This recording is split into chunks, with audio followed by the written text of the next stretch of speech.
Hi, and welcome to another episode of Wine and Dine with Mastro. I'm your host, Tom Mastriani, and today we're doing sparkling wines. And to work with me on the sparkling wines today, I have a special guest, Edwin Davila. And Edwin Davila is a certified sommelier. Yes. Certified, right? So what's the difference between a regular sommelier and a certified sommelier?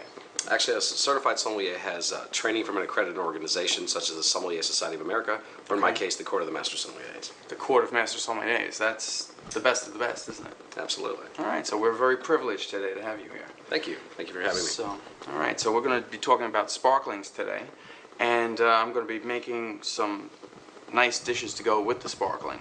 So, what sparkling did you bring us? Actually, the Steiner Gruner Veltliner cabinet from Austria. From Austria, which is this right here. And tell me a little bit about this Steiner Gruner Veltliner. The Steiner actually goes to the method champenois style, the same way that it does in Champagne.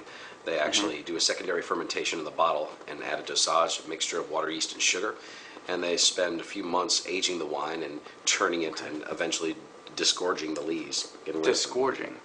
That's actually removing the lees. The lees are the leftover yeast that actually settles in the bottle once it's been laying on its side and aging for a period of time.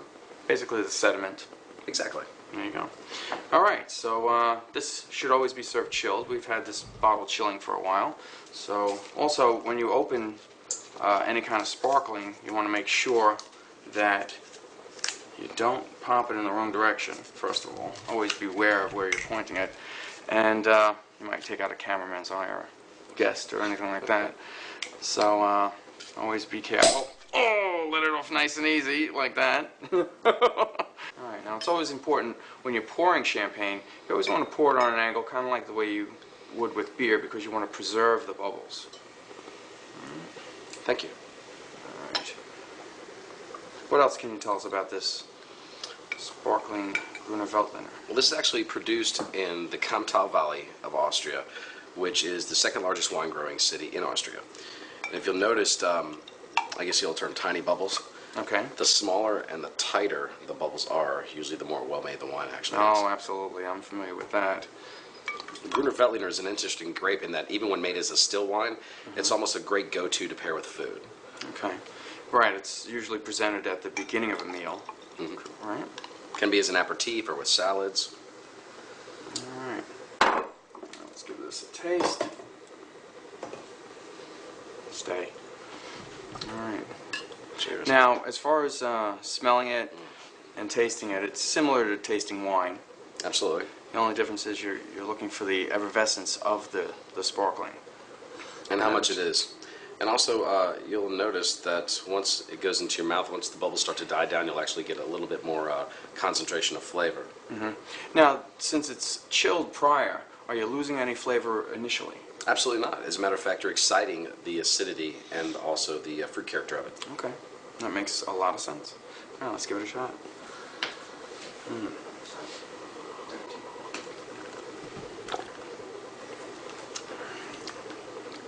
Very nice. Smooth. Honeyish. Absolutely. Lots of lemon and citrus flavors to it. Tart and crisp, and very well balanced. All right, good. This should go very well with the oysters that we've set up to prepare. Absolutely, especially with the brininess of the oysters. They're so salty that the acidity of this goes very well. Yeah, acidity is primary when you want to cut through salty brininess, correct? Absolutely. Pairing food and wine, period. Matching acids or contrasting. Yeah, I tend to do a lot of contrasting. Like when you have the cheese or an olive with something like this, that'll go very well also. So now we're going to make some Oysters Rockefeller, and we're going to start by taking this sparkling Gruner Veltliner, and we're going to put it in the bottom here.